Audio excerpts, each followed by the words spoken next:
the sun. Let's go.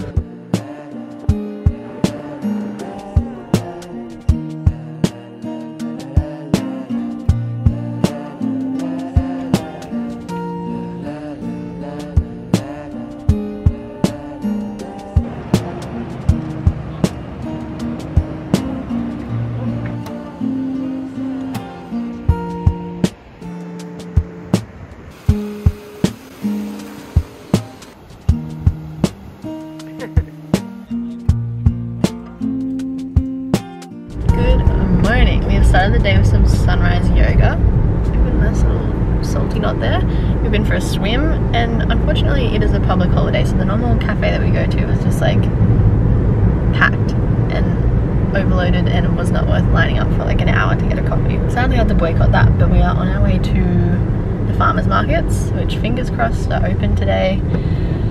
Get some cute little veggies and fruit and stuff. Darcy is dreaming today. Normally I would be doing this solo, but we have a companion today, which is so nice. More like a chauffeur. A chauffeur, exactly. He can get the B-roll footage as well. So we'll see what we get at the markets, and then I'm feeling like I'm having a really nice, productive and, you know, just nice day. So I've got my calendar printed out for the new year that I want to set up in the office and do a bit of a clean up there, so I can have, you know, a nice space to work in for the year ahead.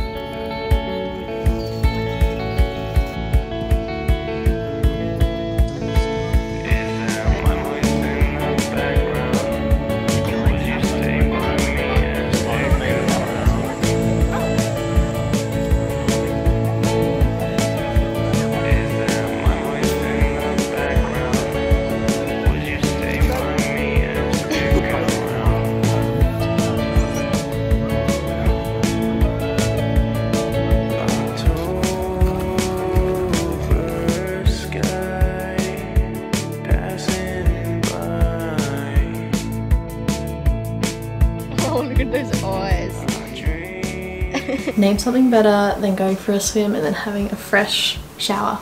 I love this little ritual. Most Thursdays I do this and it just makes me happy. It sets me up for a good day, and that's why I thought I would vlog it, because it gets me in a good mood and then I can get into a productive day. So today I'm going to do a bit of a clean up around home. As you can tell, the bed is not made. Need to do stuff like that. Do a bit of washing, clean up, set up my new calendar which I've designed, and I'll link that below if you by any chance want to have a physical calendar in your workspace. I just find it so good being able to like see what you've got coming up. It's always there to reference, so I will be planning that all out and also setting my word and my intention for the year ahead. I've been thinking about it and I feel like I found a good one. We're at this stage where just stuff is just built up everywhere, so I'm going to do a little declutter, make the space feel like inspiring and like I want to work out of it, and then we'll jump into everything else.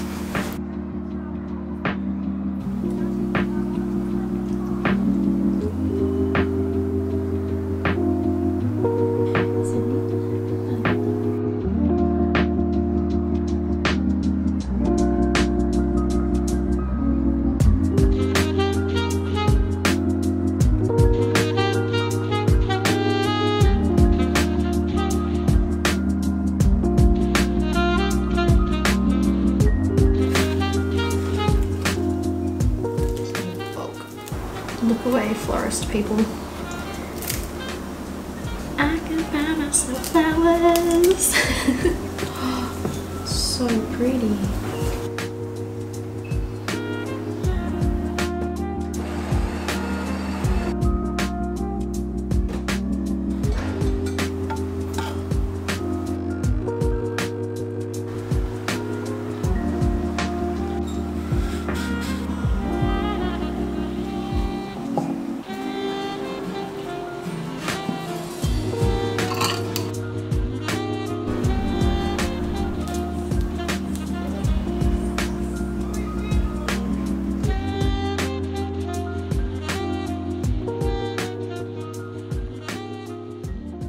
I've spent half the day just tinkering and cleaning and doing stuff around home. It's well past lunchtime, so we're going to walk down and get some bread from the bakery, which we probably should have got at the market this morning, but we didn't think ahead. So, you know, I feel accomplished in like that area. Now I can have like a little intermission, refuel myself, and then I'm going to go in the office and finally set up my new calendar. That's the old one. I get in the highlights that way.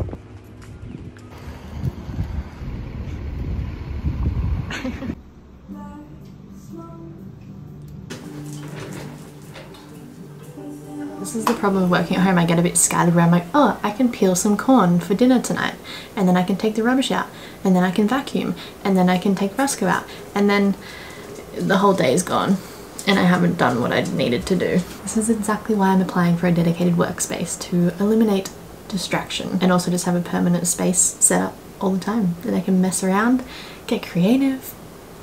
Oh my god, the idea of that excites me so much. I've applied for a studio space, but the real estate is taking so long to get back to me. They've said that it looks good, but the form or the application is just with the landlord, so now we're waiting on them. I keep seeing all this stuff on Facebook Marketplace that I really want for the space, but I'm not going to be silly and buy it unless I have the confirmation. I've had so much like anticipation anxiety leading up to it because I'm just like sitting in the unknown. As per usual, the space has become a bit of a dumping ground. I'm going to do a little mini cleanup. I'm going to get rid of that old poster, put the new one up there, and then talk you through how I like plan out projects and do all the different little areas of it. Phase 1 is done. Let's just ignore this pile of stuff. That's Darcy's. My side, looking gorgeous. This, oh my god, you're not going to believe what happened. I've had this poster laying out on my dining table just to flatten out because it came rolled up. And I went to take a pretty picture before with the flowers sitting on top of it. And I got some orange pollen on the top corner. I'm still going to put this up, but that's going to annoy me. This is my 2023 visual planner / calendar that I like to put on my wall above my workspace so that when I am sitting there I can see what I've got done, see what I've achieved, see what is coming up so I can, you know, get excited for it or make time for it. I like the layout of it, so I literally just changed the days around and the year at the bottom corner for the past like maybe 1 or 2 years. You can download the digital file from my website. It's like a few Australian dollars, which I think converts to many cheaper international dollars. So yes, I'll link that below if you want to be productive this year and visualize your game plan. So let's take down the old one and put the new one up. Oh no. Oh no. I think actually I need to keep a few of those little things to carry over to this year. Is that where it's going? Is that straight? I think I actually have a leveler. Are we... Is that straight? Dun, dun, dun, dun. You need to come closer. I need to show you some stuff. Come closer. Each row is a new month, and where there are gaps at the beginning or the end of the month, I have little sections where you can write your wins or your learnings. You know, just little times to sit back and reflect the month that was. And then down the bottom section, I've got the to do, doing, and done. So the thought process behind that is that in the calendar section, maybe you can have like the big overview of the task or event or whatever you got coming up. Whereas in the to do, doing, done section, that's kind of where you can break it down into like bite-sized pieces. So say if I've got, you know, like a sewing tutorial that I want to film in the calendar, I'd be like, okay, the 28th of March. Okay, the 28th of... Why is that wrong? I just wigged myself out. I was looking at the 2022 calendar and I was like, today is the 26th on a Thursday. Why is that? I almost just had a meltdown. But surely someone would have told me if I'd done it wrong by now. Oh my god. That is right. The real one is right. Maddy, that's the wrong one you're looking at. Yes, okay, I have it correct on the real one. Say on the Friday the 27th of January I want to film a tutorial, I would just say, you know, write what that garment is that I'm going to make. Whereas in the to do, doing, done, I'd be like film steps, film voiceovers, film outcome, I don't know, whatever else I do to make a tutorial, you know, edit video, create final thumbnail. I think if you break down a big task into bite-sized pieces, it makes it a little bit less daunting, and then also just like reminds you of where you're up to, what you've got to get done, and then it's easier to like tick off little things and, you know, feel a bit more productive. Whereas if you're just ticking off the one big item, I don't know, personally I take like a few weeks to finish a tutorial, so that's going to be a while before I can tick off something and feel a sense of gratification. So that is the intention behind those two sections. In the bottom left corner I have the big 2023, but then under that I have the guiding word or mantra section. So that is where personally I like to just give the year kind of like a word or a vibe to work around, and that will help me set other intentions for the year. So last year's word was honor. I dive into it a bit deeper from last year's video where I set it up. Essentially the inspiration behind using the word honor is that I was just, you know, in a bit of a year where I was trying to get back on track and align with myself and my values and just like there were big things happening, so I was making sure I wasn't getting distracted by, you know, the glittery pretty things, and staying true to the path that I wanted. And so that was, you know, the idea of honoring my true self, my values. I feel like it was like a deepening year, appreciating where I was, taking it all in, really like deepening relationships and work. And so now I feel like last year was building the foundations, whereas this year is the growth upon that, the expansion. Expanding was a potential word, because when I was thinking about this year, I was very like, yeah, I want to grow, expand, I want abundance even, but I don't know, they all just felt a bit done, or not properly summarizing what I was feeling. So I've come to the conclusion that 2023's word is becoming. And when you look up the definition of the word, I feel like it's a different meaning from what I am going for. I think becoming is like a compliment.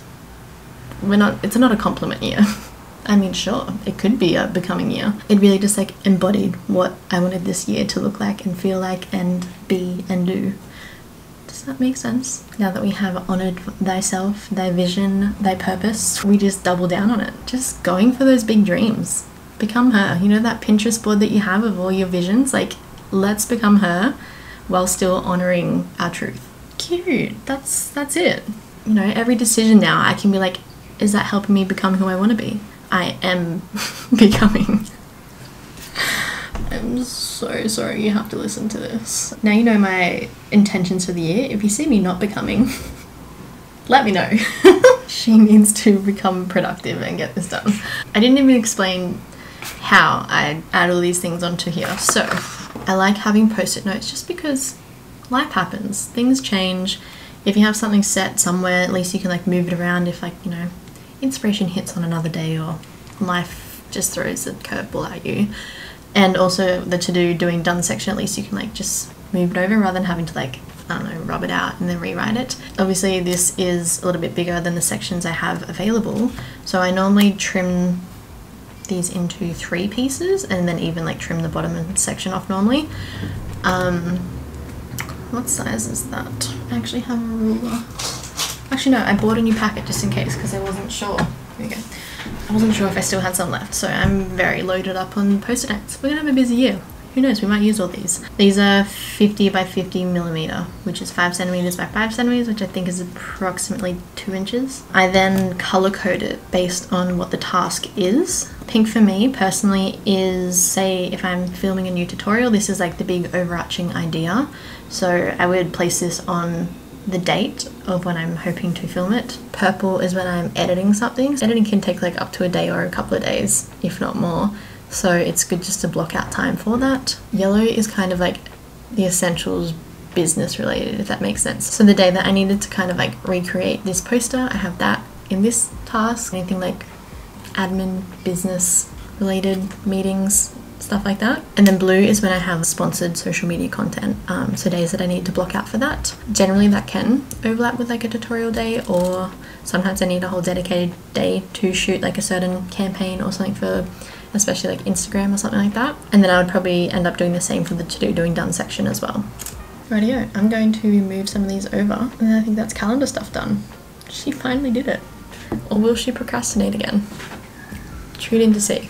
What did we get left over from last year? That's Sam. Maybe I can put get studio keys on this for next week if the real estate get back to me.